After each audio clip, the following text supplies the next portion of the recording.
Mayroong mga gabing mga matay di mapikit, pati ang diwa ko ay bakit di na maidli.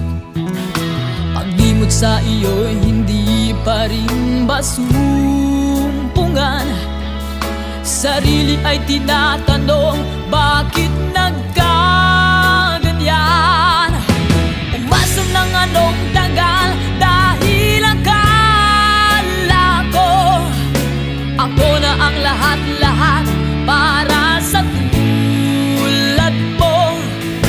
Malilimutan ko pa ba ang bighating ito? Ngayong tuluyan na ika'y wala sa piling